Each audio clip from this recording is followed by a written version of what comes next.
Hi, folks. Thanks for being here. My name is Nicole Trina Flores. I think from everybody I see on the call, everyone knows me. So I'm going to turn it over to Morgan Mullinex. Morgan is the Vice President of the Psychology Sociology Club, and she's going to have a chat today with Lauren Markham with us. Hello, everyone. My name's Morgan. So, Lauren is the author of the book, The Faraway Brothers. It's about these two twins who escaped violence from El Salvador, and they had a really interesting and really terrible and scary journey coming to America. And they landed in California all by themselves. They had an older brother who lived in California with them. But Lauren, you worked in a school in California, is that right?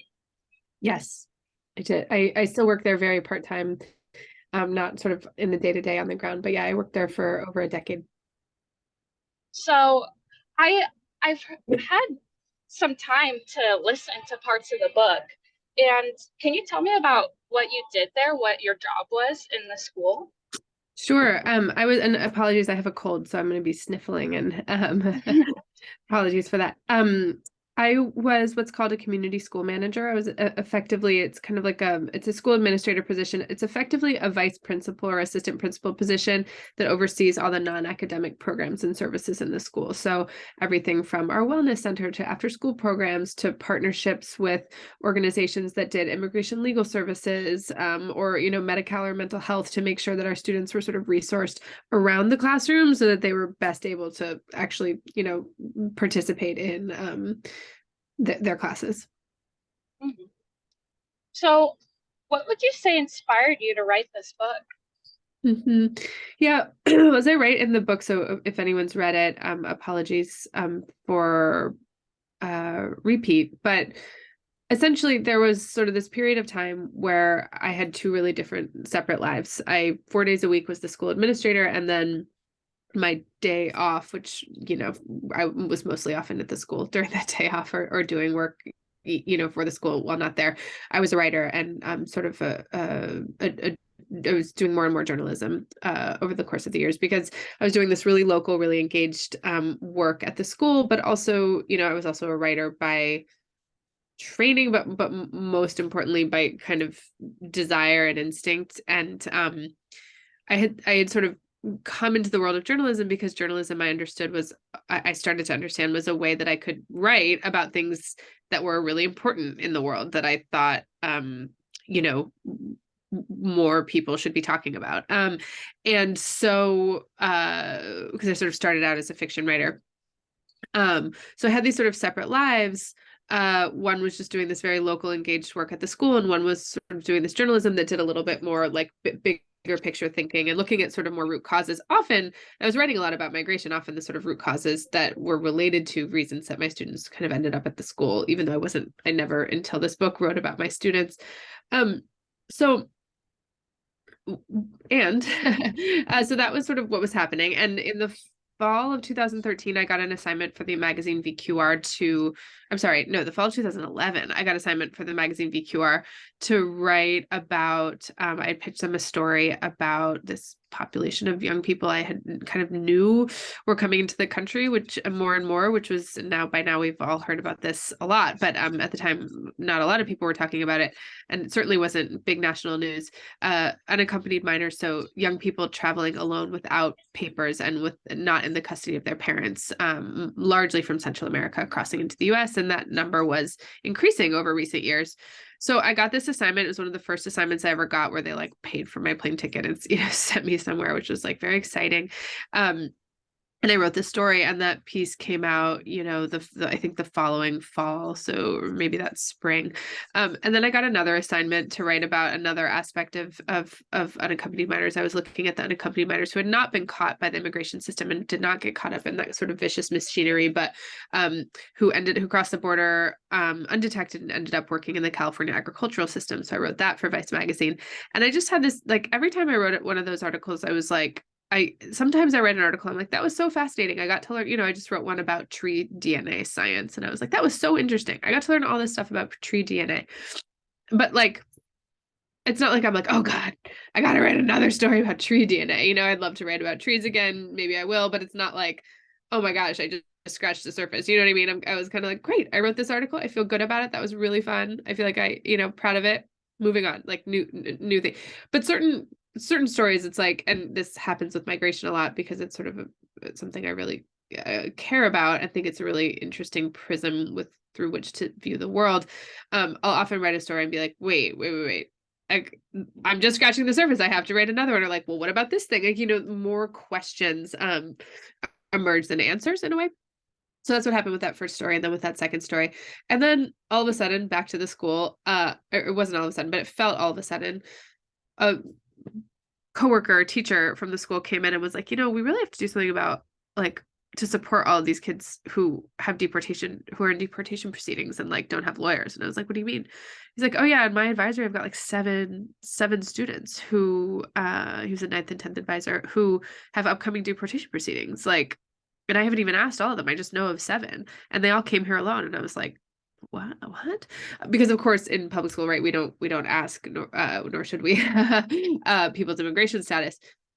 So, and he wasn't asking for nefarious reasons, and he hadn't even asked. They had sort of self-disclosed, like, because they were in need of resources. Effectively, these young people and everyone in immigration court, these really high stakes proceedings, but no lawyers.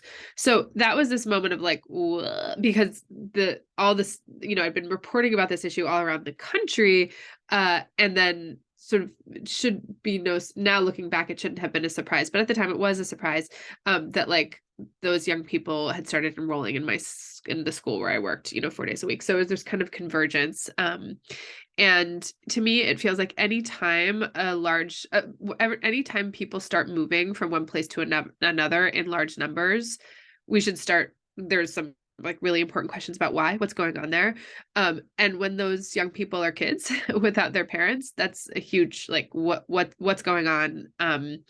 And what's going on to make them leave, and what's going on to that kind of, how do they, what is the machinery that they enter into once they cross the US border?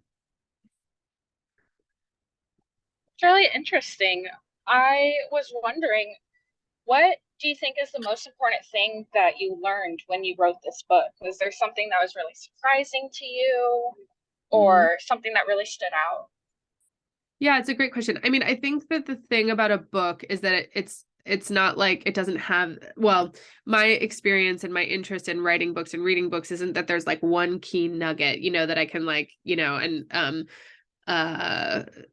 sort of distill. But I mean, so I don't have a short kind of easy answer, but I actually think that's the beauty and brilliance of a book form, is that they're like overlapping dynamics and questions, and root causes, and sociopolitical dynamics and challenges that are explored. But I guess I'll say a couple things. That our immigration system is not broken, which a lot of people like to say. It is actually functioning exactly as it's meant to, which is it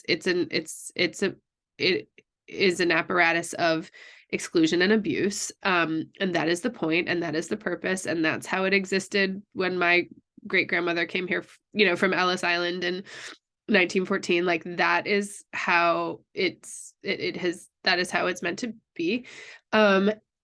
Children are not immune, as we saw, right, under the Trump administration, with the family separation apparatus, regime. But what I should say is that, like, Trump did not invent that. Like, that was happening under Democratic leadership, as well. His administration used it as like a consistent sort of default practice for a period of time.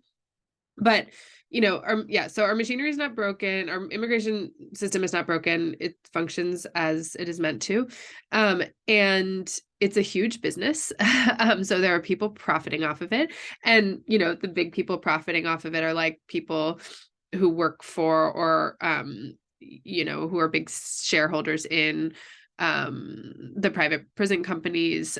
But also there's all sorts of like contracting that those private prison companies work with, health contractors, you know, telecommunications contractors, meal contractors. But also like migration is a big, like the cartels are profiting off of immigration. Western Union is profiting off of migration. People, you know, thieves lying in wait near the train routes are profiting off, you know, who, you know, jump people and take the cash because migrants travel with cash.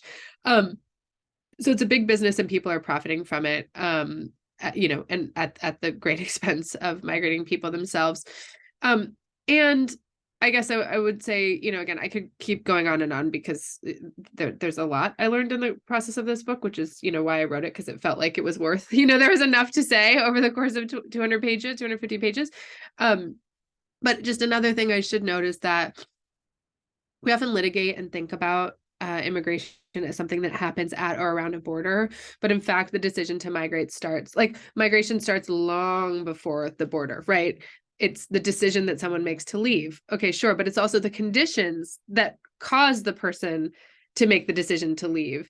And those conditions, in the case of these twins, it's like the gangs and the, you know, the context of the gangs and poverty also, but you know, there was like a very acute threat against their lives from the local gangs. You know, that you have to go all the way back to, you know, the 1980s when these gangs were born in LA and sort of exported back to El Salvador through our foreign policy and immigration policy. But also you have to think about the Civil War, you have to, you know, which was like a ton of US intervention, and before that imperialism. So it's like, you know, so many historic factors of recent and long ago history impact migration.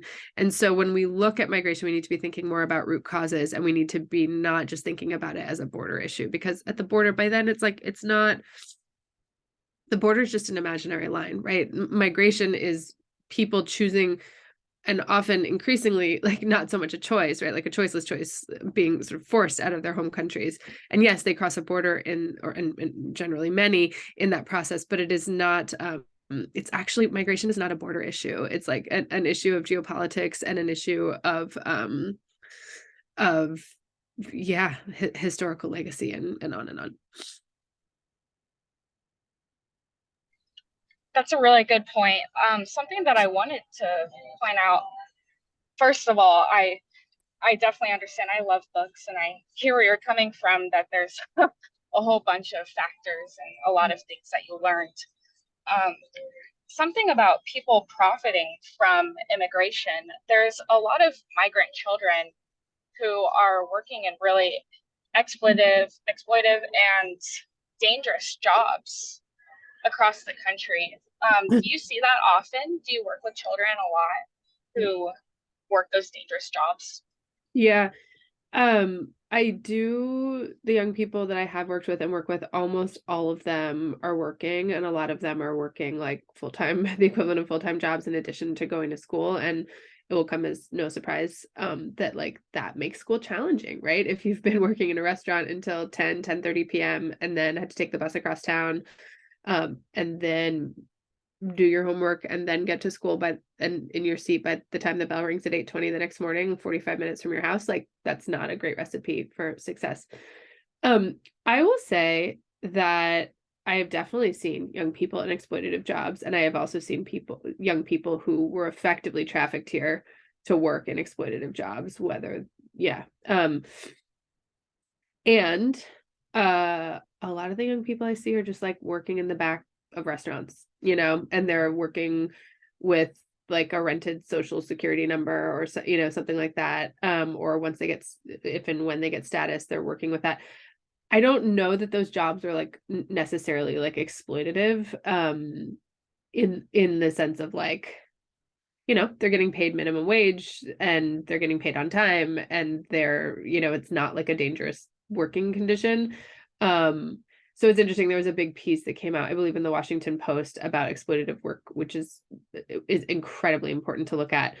But I also think that it's like a lot of these young people, they're working because they need the money, you know, and so they're working in jobs that are the jobs that they can find. And yeah, and it's not always, again, I don't want to say that like it's like a perfect situation. in like the whole picture of their lives. But I actually see that the majority of young people that we work with are not working in like sort of, yeah, in exploitative contexts.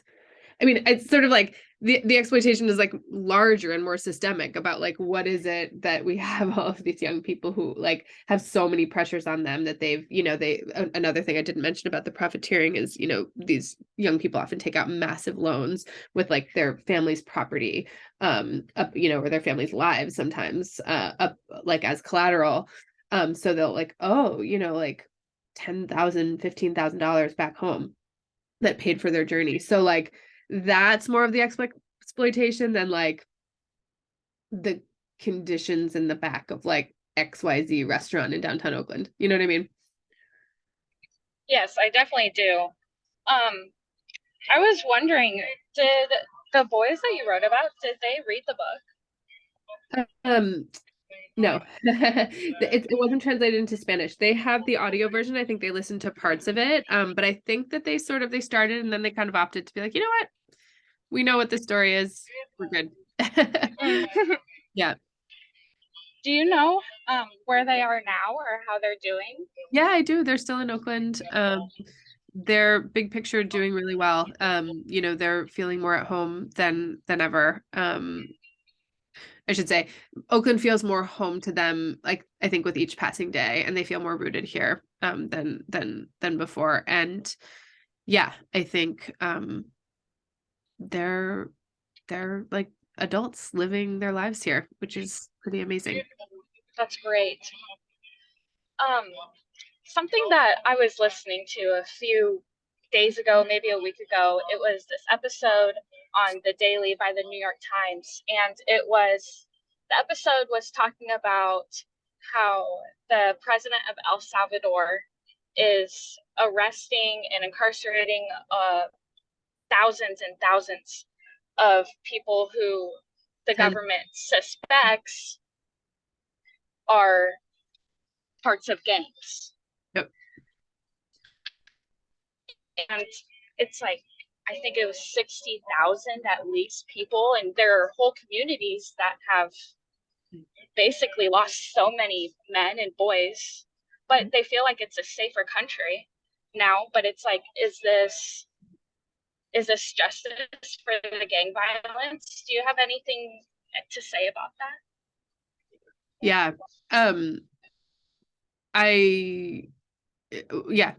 President Bukele, who himself criticized these kinds of, I actually interviewed him and did a profile on him when he was the mayor of San Salvador in 2015.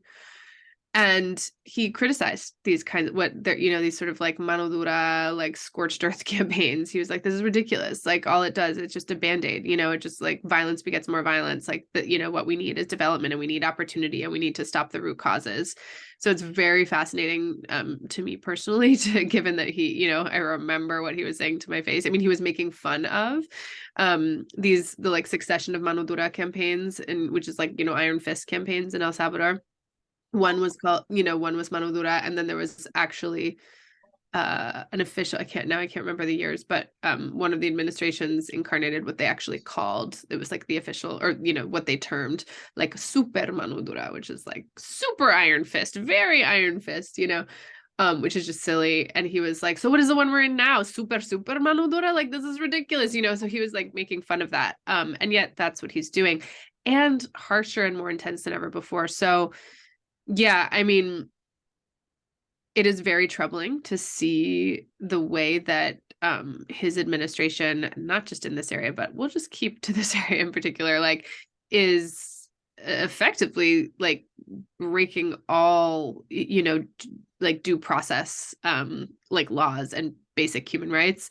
They're just like locking people up on mere suspicion, which is also something that he used to criticize, that is like, you have poor kids. There was a law called, I think it was put on the books in like 2013, but I can't remember, called agrupación ilícita, which is like basically illegal congregating. So if there were more than 3 people just hanging out on a street corner, they could be charged with agrupación ilícita, which is essentially like, we're talking like teenagers, so it's like, and that was like a specifically anti-gang law, but it all it does is target poor kids, you know, because it's like you have nowhere else to hang out necessarily, right? Like you're not hanging out in the fancy malls, or you know, you're only in school in El Salvador, you're only in school for half the day.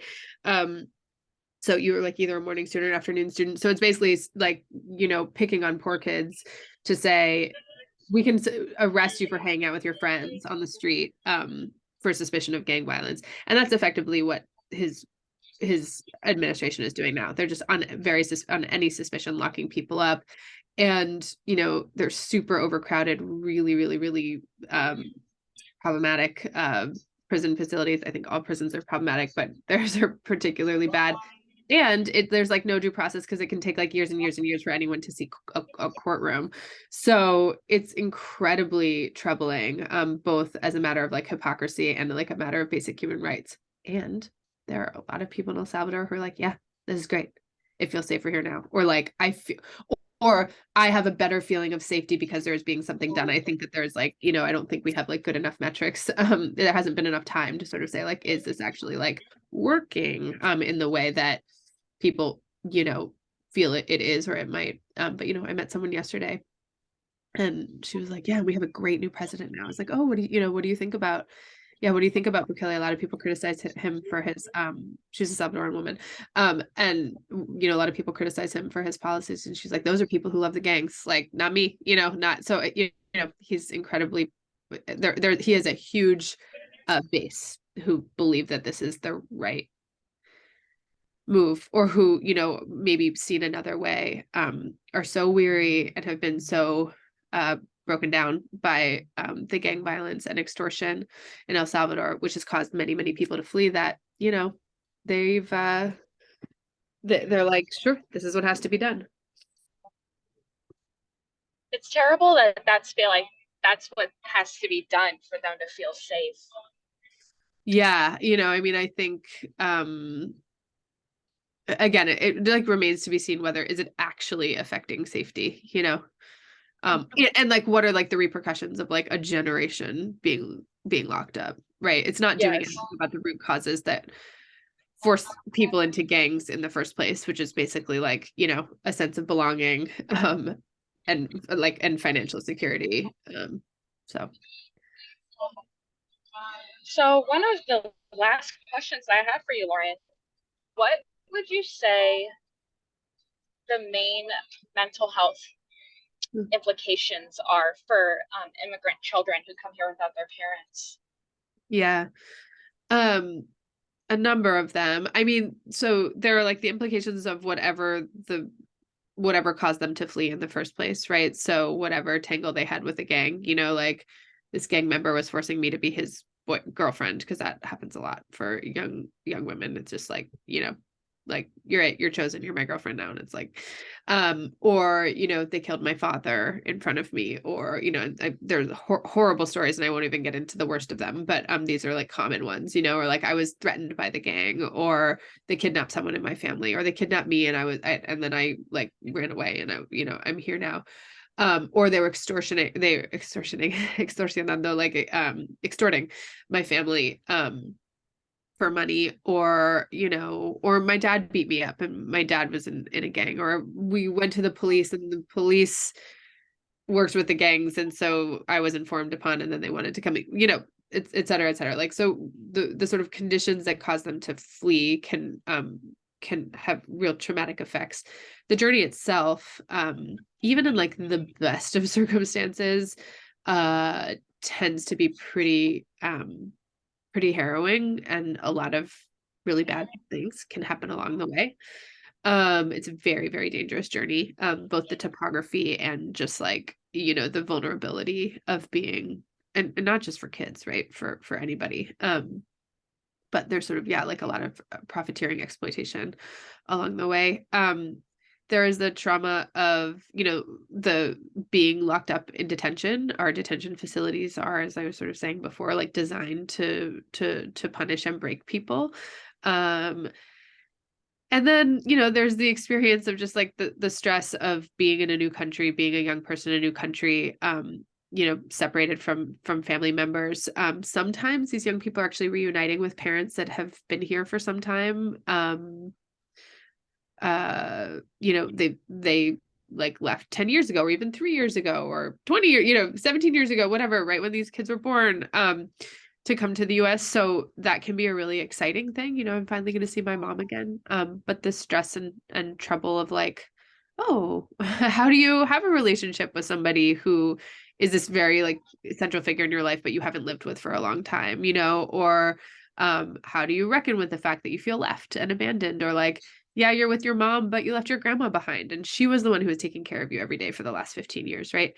So everything from like these really acute, like violent, the impacts of like acute violence, to like the difficulties of like family dynamics, can impact a person. And, I should say that every person is, trauma affects everybody differently. Like traumatic experiences potentially traumatic experience affect everybody differently, right? So every young person kind of manifests their stressors in different ways and sort of needs different things. But yeah. Well, Lauren, thank you so much for talking with us. Before I let you go, is there any questions that the audience has? Lauren, I was just wondering about what sort of supports are in the community that you're in that you've seen be successful, or maybe that you have seen not be successful. For mental health in particular, or like overall? Just in general, I think Yeah. for those, I mean, those yeah, unaccompanied minors. sure. Yeah. One of the things that I was working on, and now this is like my primary, in addition to writing, my primary employment is working at an immigration legal nonprofit. One of the first that kind of stemmed from this work I'm about to tell you about, one of the kind of most urgent issues was like these kids need immigration lawyers, and like now, because they have court in 3 weeks or they have court in 3 months, and it's a very high stakes court, and they need a lawyer because they actually might have a really good immigration case, but it's basically impossible, especially as a young person, to like apply for any of these statuses without an immigration attorney. And a lot of attorneys are expensive. There are some who are like incredibly exploitative, and are like terrible attorneys, or who aren't even attorneys at all, but sort of pretend to be attorneys.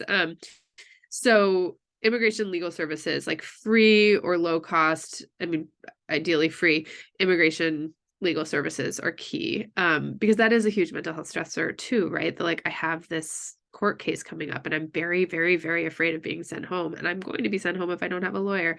So that's really important. I mean, we've done a lot of mental health supports and interventions, which are great when you can find like a great free mental health service, or we've kind of concocted lots of creative ways to kind of get mental health services one-on-one and some small group in our school.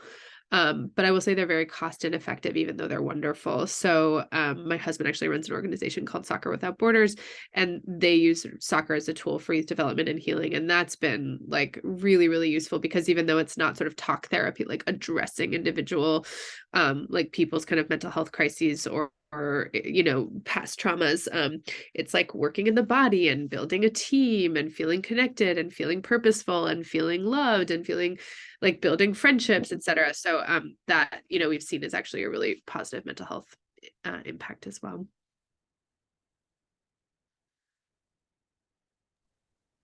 How I know you mentioned the brothers a little bit, but how do you see them? Do you get to stay I connected? haven't seen them in a while, but yeah, I haven't seen them in a while. I had a baby I've been 8-month-old, so it's been a little bit kind of busy the last few months, but I text and chat with them pretty frequently.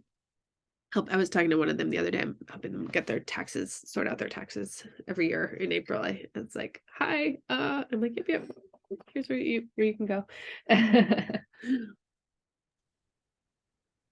Other questions? I have a million questions for you, but I will give it a break if other people. Would you mind just chatting for a moment about kind of your journey to being a writer and the work that you do and how you got there?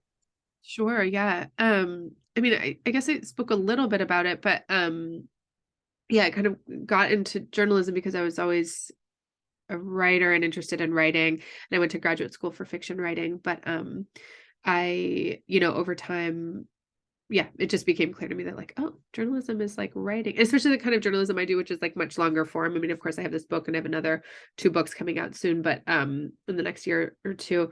But I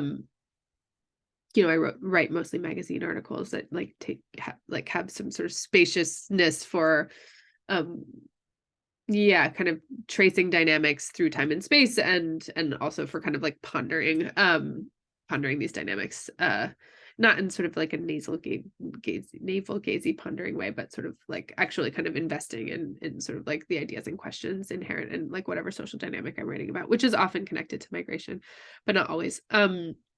But some social issue generally. And yeah, in terms of the work that I do in immigration, I mean, immigration looms pretty large in my family story, or like in its story of itself, right? On my dad's side of the family, are immigrants from Greece, but a couple generations back. It's always been part of our family story, like we're here because our ancestors came, my great grandmother came here and like worked really hard. And, we have this sort of bootstraps mythology, which is what I'm writing about actually in part in my current book, or in the book that's coming out next spring.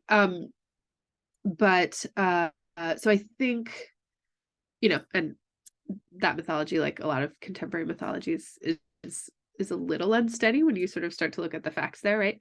But I mean, she was wonderful. She did work very hard. She came from Greece, but it wasn't so simple as like we're successful because she worked really hard at the end, right? There was like also a lot of challenges and struggle along the way. So I think because of that, the sort of idea of home and uprooting and belonging was always like very present and up for me. And there was, a sort of part of my life where I imagined that I might do sort of like a development work overseas, which, I have lots of friends who have done, and I think can be like great work. I also think that it can be sort of like neo-imperial work where you're sort of like basically I was sort of like, wait, what business do I have like going to Uganda and being like, here's how you do your education system? Like, I don't like how, but I got right after college, I got a job, but I was really interested in like refugee work. And so I had imagined myself going overseas to do that. But first I got a job working in refugee resettlement here in Oakland, at the International Rescue Committee, and I loved it. And it made a lot of sense to me. It was like, oh, I do know actually something about how the US works. And I know how to like, figure out our bureaucracies here. And I know how to like teach people how to use the bus. And I know how to like navigate school systems, right? Like can figure this stuff out on behalf of other people. Like this is some way to like use what I know, which is about how to like exist and kind of like navigate the society in service of people who are just coming here. So yeah, that is kind of where I stayed and stuck. Sorry, us talking is bringing more. I'm not crying, I'm just colding. So yeah, that was yeah, that I think kind of led me into that work.